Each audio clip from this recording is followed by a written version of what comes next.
Por que fazemos o que fazemos? Bem-vindo ao terceiro vídeo desta série a respeito da Igreja da Inglaterra.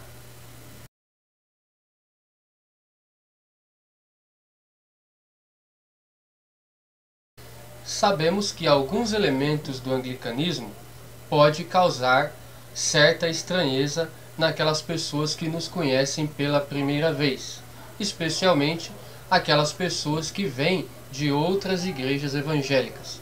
Quando elas veem a nossa liturgia, o formalismo do nosso culto, as vestes que os nossos ministros, ordenados ou leigos, utilizam, essas pessoas tendem a nos considerar uma igreja não evangélica, mais parecida mesmo com a igreja católico-romana.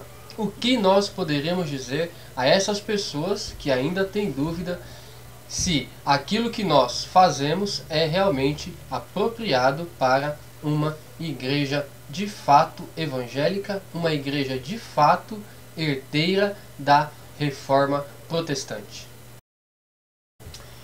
Uma primeira observação importante é que o que nos torna realmente evangélicos, o que nos torna realmente reformados, não é necessariamente a roupa que nós vestimos para ir à igreja e nem se a nossa liturgia vem escrita em um papel ou decorada na nossa mente. O que nos torna cristãos evangélicos, cristãos reformados, é a nossa teologia. São os princípios de fé que nós defendemos, tanto na teoria quanto na prática, no dia a dia da igreja, no dia a dia das nossas vidas.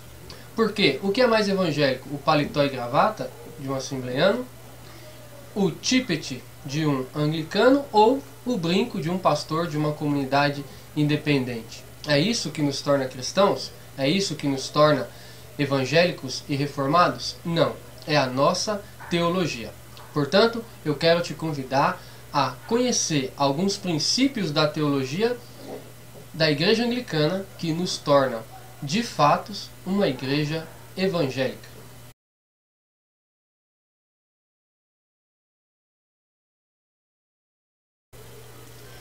Tragicamente, boa parte daquelas pessoas que, nos dias de hoje, se declaram evangélicas não conhecem realmente os princípios que deram origem à fé evangélica ou à fé reformada, como eu prefiro dizer.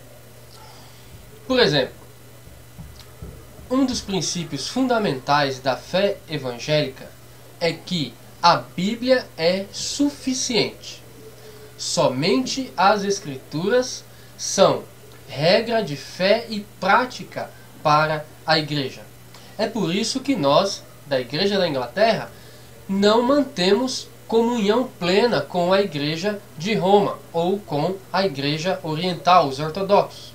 Por quê? Acreditamos que muitos princípios, muitas doutrinas, muitos costumes, muitos dogmas que essas igrejas abraçam não estão ordenados nas Escrituras.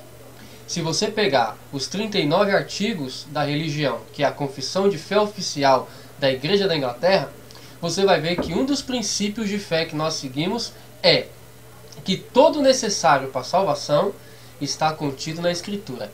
E nada que não esteja expressamente ordenado na Escritura não deve ser exigido da vida dos fiéis. O fiel não precisa crer, não precisa praticar aquilo que não está expressamente ordenado de modo claro na Bíblia Sagrada. Isso significa que na nossa vida, na vida da Igreja Anglicana, na vida dos nossos membros, somente a Escritura tem a palavra, a autoridade final.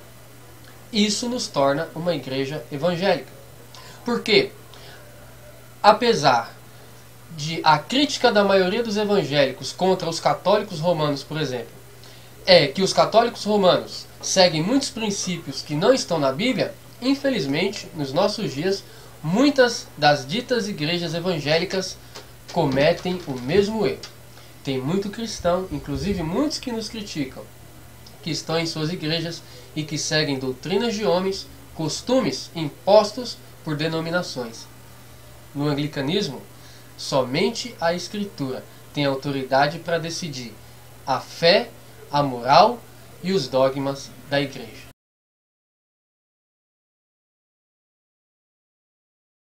No entanto, apesar de seguirmos este princípio de somente a Escritura é a autoridade final em questões de fé e de prática, nós anglicanos não fazemos como muitos, de pegar toda a tradição da Igreja e jogarmos fora, como se tudo aquilo que o Espírito Santo fez, que o Espírito Santo ensinou, e até mesmo os erros do passado, como se tudo isso fosse uma coisa descartável, desnecessária. Nós valorizamos a tradição da Igreja, valorizamos a história da Igreja, aprendemos com os acertos daqueles que nos antecederam e aprendemos com os erros daqueles que nos antecederam. E esperamos também dar continuidade a essa tradição e deixar plantada uma herança para aqueles que no amanhã nos sucederão na pregação do Evangelho.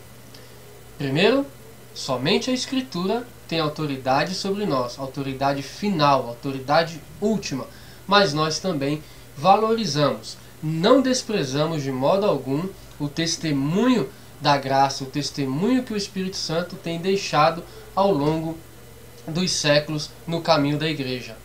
Nós valorizamos os pais da Igreja, valorizamos os heróis reformados como Charles Spurgeon, Calvino, John Wesley e tantos outros, sempre priorizando, enfatizando que nós seguimos esses homens, admiramos esses homens, na medida em que eles foram fiéis às Escrituras Sagradas.